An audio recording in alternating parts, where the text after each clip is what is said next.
like it when people comment on my content, on my videos. I've got a couple that regularly comment. There's Kimmy Freak and Becky Boo, who encourages me to put up videos. You guys mean a lot to my channel, and I appreciate it. Uh, Ice Lady doesn't comment here very much, so I wanted to give her I wanted to give her a spotlight on this particular comment. But I appreciate everybody that comments under my videos because I learn from them. I like to interact with the subs. They come there. Kimmy Freak comments on almost everyone. So does Becky Boo. Uh, I really appreciate that because I like to interact as much as I can. So don't hold back. If you think I'm wrong or if you think I'm right, let me know. I also got a very interesting email from someone that would rather stay in the back. A very good email, and I appreciate that too. My email is at bryanst@gmail.com. So back in the day, people would be more likely to email me than to comment because sometimes supporters get under here and get nasty. They're not doing that this much around on this newer channel. Now, Ice Lady really gave an informative and thought-provoking comment, so I wanted to reiterate it and put it back out there because it's an awesome subscriber comment. On my video about Angela Rickels,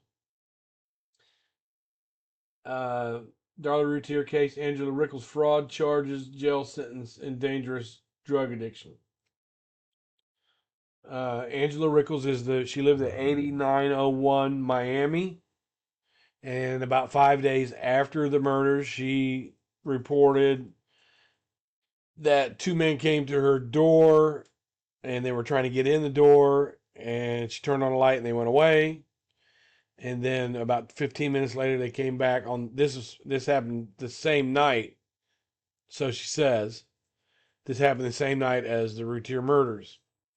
Uh, uh, Rickels also made the complaint in November of that year, the same thing.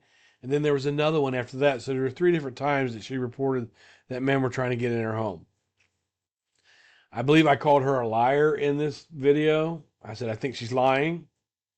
But after reading this thought provoking comment, I had to take into consideration some things, and she went really detailed into it. And I like it when I can learn off of them. Now, I'm not discounting anybody else's. Kimmy Freak put one up about the lady with the first fingerprint, Frances Rojas in 1892. But I want to put this one up because she doesn't comment that much, and there's a lot of information about Angela Rickels in here that people don't know. She says, I don't believe Miss Rickels is lying, but I don't know that it all happened the way she described it either, or if it happened at all. Remember, she had a stroke, which she did. She had several strokes. Her story aligns with someone who has had a stroke. While we don't know what type of stroke she had, we do know that all strokes leave some residual, and that is damage to the brain. We also do not know where the infarction or the stroke occurred in the brain, but we know it occurred. Sometimes recovery is so good or the stroke was so small, we do not notice any damage, but it's there. If this happened to her during or after childbirth and the baby is still small, it's a pretty fresh stroke still, and there would be residual as she recovers. She may get better or she may stay where she is mentally. Her memory is impaired, can't recall the movie name, thinks about things days later and she reports it. Can't make good decisions. Maybe the baby spends the nights at grandparents' house since dad is not home to monitor her. The father worked third shift, and they were separated at the time. She was having problems with her husband at the time. I have to bring that up some other time. These things all indicate potential stroke residual to me. She may have trouble with reality, i.e., she sees scary movies and thinks what she saw on TV is what happened to her. She gets confused easily. She had multiple myocardial infarctions, also heart attacks. That could be the result of lack of O2 to the brain causing damage, among other things. Repeated drug use can also impair the brain function if not using at the time. This is not an appropriate witness. Thank you. That's why in the lead sheet, I believe that the police didn't pay much attention to her. They asked about her background, and they noticed she had a lot of things that was going on in her lives, including her physical and mental health. Uh, that's awesome. Those kind of comments I really love. I commented under it, and right now it's not showing up on YouTube.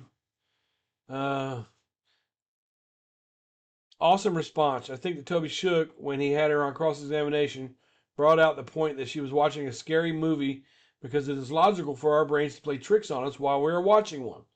I remember when I was a kid, The Exorcist scared the bejesus out of me, and I always felt like my bed was going to start rocking up and down at night. I would sleep on the floor by my door because of that. I found it hard to believe that these men would go away when she turned the light on, but come back after that. I do think she was imagining things. These men did not match Darlie's description anyway. Thanks for your very well thought out and informative response. Thank